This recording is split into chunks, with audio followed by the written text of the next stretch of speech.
An elderly black woman is humiliated by two police officers who don't realize she's the mother of the governor himself. The ensuing scandal will shake the city, exposing its hidden prejudices and leading to an unexpected outcome. Their response will silence even the harshest critics. But let's start from the beginning. Mrs. Grace Williams exited the store with a full cart of groceries. Her usual walk home seemed set to go smoothly, but as she neared the park, she spotted two police officers ahead. She noticed that they exchanged glances as soon as they saw her, sharing knowing looks. As Grace approached, one of the officers, thin and visibly arrogant, stepped forward. "Well, what do we have here?" His voice was mocking and sharp. "Maybe this place isn't really meant for a certain type of lady, especially one with a cart." He folded his arms, studying her as though he doubted she had anything to hide. Grace replied calmly, "I'm just heading home. May I pass?" Her voice was steady. Her upbringing and years of experience maintaining her dignity helped her hold back her resentment, despite the officer's demeaning tone. At that moment, the second officer, a muscular young man with an air of superiority, stepped in as well. "Maybe you've got something suspicious here. Who knows what you're carting around?"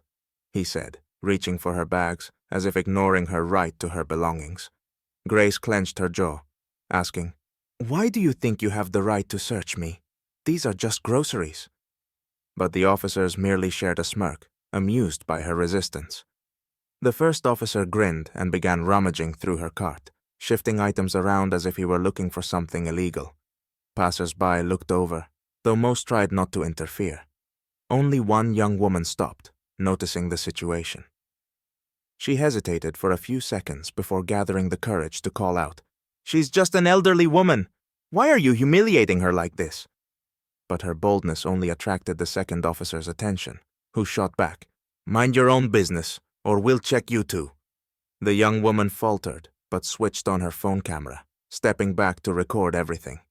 Ignoring her, the officers continued to search Grace's cart, leaving her standing there, humiliated and hurt, as if she had actually done something wrong. Finally, after their search, the officers tossed her belongings back into the cart and walked away as if losing interest. One called over his shoulder, "And stay out of respectable places, Granny," with open mockery.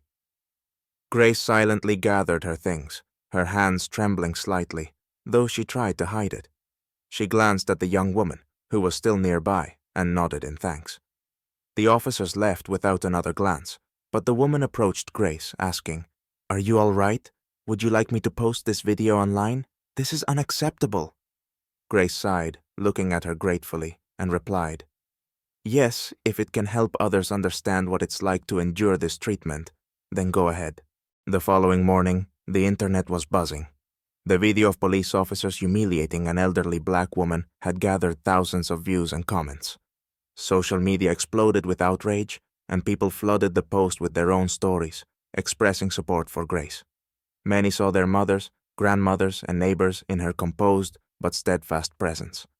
The post was widely shared, and the story quickly spread across news sites and television.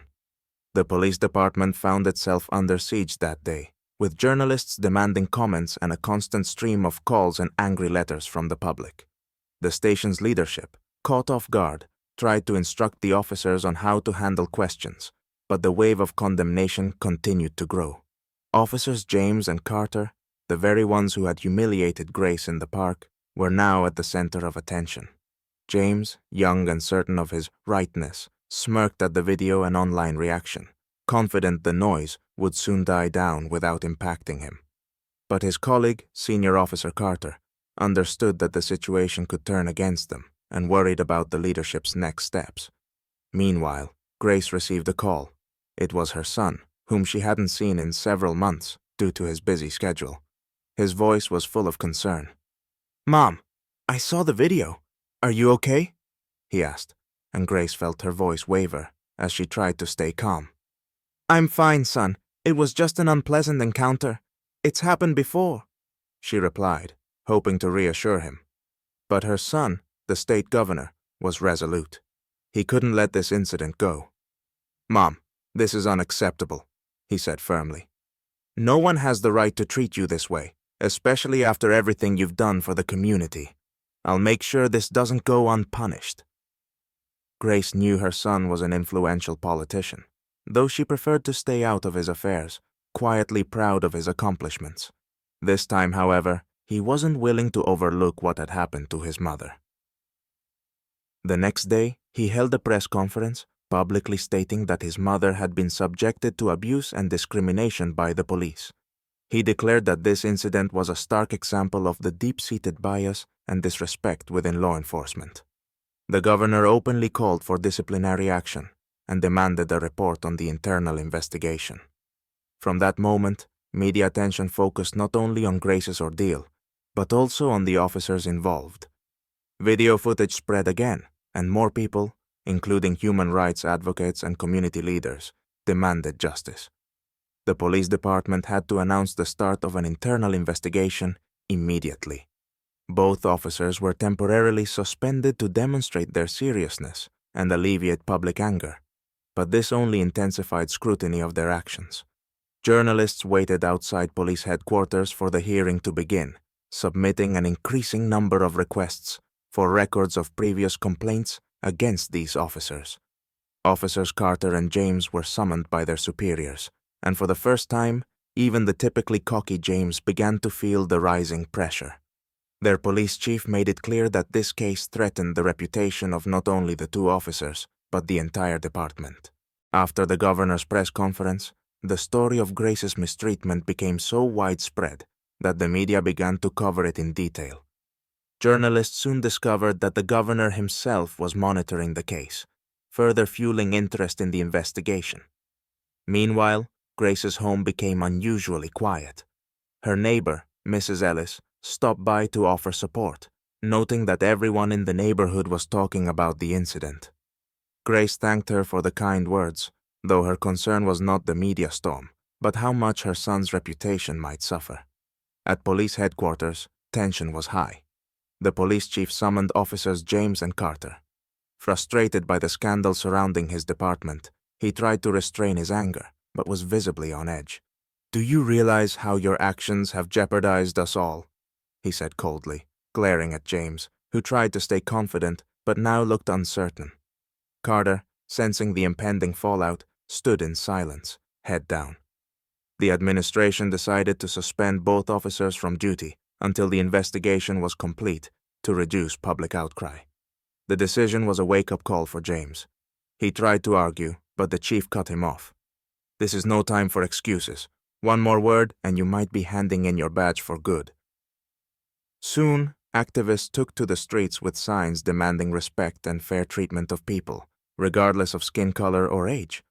Around the city, residents organized rallies calling for a transparent investigation and answers from the police. Officers James and Carter began feeling pressure from all sides. James, for the first time, realized that his career might be on the line and blamed Carter for not stopping him from mistreating Grace. Carter, disapproving of James's behavior, acknowledged his own responsibility and began questioning how the system had allowed people like James to act on biases without consequences. Rumors spread across the city that the governor was preparing new reforms to strengthen oversight of police conduct and to mandate ethics training. The news received broad public support. People recognized that Grace's case was not an isolated incident, but a call for change. Amid public pressure, the police department agreed to hold a town hall meeting where the officers would have to answer questions and provide explanations. The gathering attracted not only locals, but also journalists, activists, and representatives from other states. James and Carter were set to face the community, and despite his former confidence, James realized he would need to justify himself to the entire city, and possibly in court. The open meeting, held by the police with local citizens and journalists, took place in a large city hall filled with hundreds of people. Tension filled the room, with signs reading, "Justice for Grace" and "Equality for All" held high. A low murmur buzzed through the crowd as everyone awaited the start. The police chief took the stage, followed by officers James and Carter, who were instructed to apologize publicly and offer explanations. As they faced the crowd, a murmur spread. James, usually confident and self-assured, appeared nervous. Carter, realizing there was no avoiding questions, gathered his thoughts and spoke first. He stumbled but sincerely expressed regret for what happened and acknowledged they had made a serious mistake. However, James couldn't hide his irritation. He started with a formal apology, but when the crowd pressed him with direct questions, he blurted out, "We were just doing our job. She looked suspicious, and we had every right to check her." His words sparked outrage, as people couldn't believe he was still defending his actions. At that moment, the governor, Grace's son, entered the hall. In the silence following his entrance, he spoke firmly. "My mother has dedicated her life to this city, and I will not allow her to be humiliated by those sworn to protect her rights." Looking directly at James, he continued, "You had no right to treat her this way. Your duty is to protect, not demean, those who don't look like you." Following his statement, the police chief announced that James would be dismissed for discriminatory conduct, while Carter would be required to complete further ethics training. Though he couldn't hide his relief, Carter left the hall with his head lowered, realizing he had played a part in this incident. When it was all over, Grace, sitting among the audience, quietly rose and thanked everyone for their support. The crowd burst into applause, with many people approaching her to commend her strength and resilience. This incident became a symbol of change in the city. People vowed not to tolerate such injustice again. Shortly after, the police department implemented new policies to ensure stricter oversight of officers' conduct. Sparked by the event, social reforms began in the city, aiming to reinforce rights and safety for all, regardless of age, race, or social standing.